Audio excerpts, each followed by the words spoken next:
বন্ধুরা, তোমাদের তো দেখলে আমি আমার গাছ থেকে জিন্স তুলছিলাম, আর সেইটা জিন্স আমি তুলে নিয়ে এসেছি। তোমাদের সঙ্গে সুন্দর একটা রেসিপি করব। এটা কি করব তোমরা আমার সঙ্গে থাকো। এই দেখো বিনসগুলো সব কেটে নিচ্ছি, কেটে আমি প্রেশার কুকারে দিয়ে দিচ্ছি। আর এতে আমি পরিমাণ মতো জলও দিয়ে দেবো। হ্যাঁ, মানে সিদ্ধ হওয়ার জন্য, আর সিদ্ধটা যাতে জল না থাকে সেইভাবে শুকাতে হবে। আর সিদ্ধ হওয়ার জন্য যেটুখানি জলের দরকার সেইটুখানি জলই দেবো, কারণ আমি জলটা ফেলবো না। আর দিয়ে দেবো একটা গোটা টমেটো এর মধ্যে।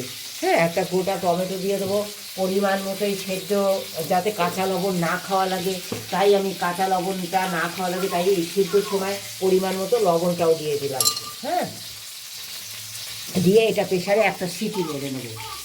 দেখো বন্ধুরা, এই যে বিনসটা দেখো একটুও জল নেই, এই অবস্থায় আমি সুন্দর সিদ্ধ করে নামিয়ে নিয়েছি। আর দেখো বিনসগুলো আমি কেন বেটে নিচ্ছি দেখো তো, এই বিনসের যে দানা থাকে না, এইগুলো বেশ শক্ত শক্ত অবস্থায় আমি পেরেছি গাছ থেকে।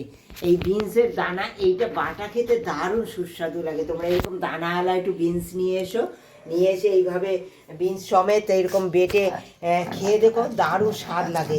আর দেখো এর সঙ্গে আরও কী কী দেবো, তোমরা আমার সঙ্গে থেকেও, আশা করি তোমাদের খুব ভালো লাগবে। কারণ তোমরা তো দেখেছো টমেটো দিয়েছি, কিন্তু আরও কী কী দেবো সেটা দিলে নিশ্চয়ই আরও সুস্বাদু হয়ে যাবে। আর তোমরা মিক্সচারও বেটে নিতে পারো, যার যেরকম খুশি, যেরকম সুবিধা হয় সে সেরকমভাবে বেটে নিও। দেখো বন্ধুরা, আমি এই যে বিনস বেটে নিয়েছি, আর টমেটো সিদ্ধ করে নিয়েছি, আলু একটু সিদ্ধ করে নিয়েছি, আর ডিম একটা গোটা ডিম আমি এই যে সিদ্ধ করে নিয়েছি। হ্যাঁ, এবার এই গোটা ডিমটা আমি পুরো এর সঙ্গে মাখবো না, কারণ উপরে আমি একটুখানি গ্রেট করে দেবো।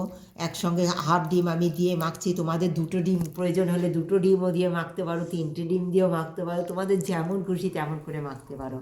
হ্যাঁ, আর তোমাদের যদি প্রয়োজন হয় তো আমি রসুন ইউজ করিনি, ওইটা হয়নি শাকটায় কিছু তো দিয়েছি তোমরা দেখলে। ডিমও দেওয়া হয়ে গেছে। আর আমি এবার দিয়ে দেবো কী বলো তো, কাঁচা সর্ষে তেল। এই কাঁচা সর্ষের তেল না দিলে আর কাঁচা পেঁয়াজ না দিলে এই মাখা মানে অসম্পূর্ণ হয়ে যাবে। আমি এই দিয়ে সুন্দর মেখে নেব। তোমরা একবার বলো যে আমার এই মাখা কেমন হয়েছে, কমেন্ট করে একবার জানিও। তোমরা করে খেয়ে আমাকে একবার কমেন্ট করো যে আমার রেসিপিটা কেমন হয়েছে। হ্যাঁ, তেল মশলা দিয়ে তো অনেক কিছু রান্না করে খাও, কিন্তু তেল মশলা ছাড়া এইভাবে মাখা রেসিপি শিলে বেটে বিনস বাটা কেমন লাগলো অবশ্যই বলো।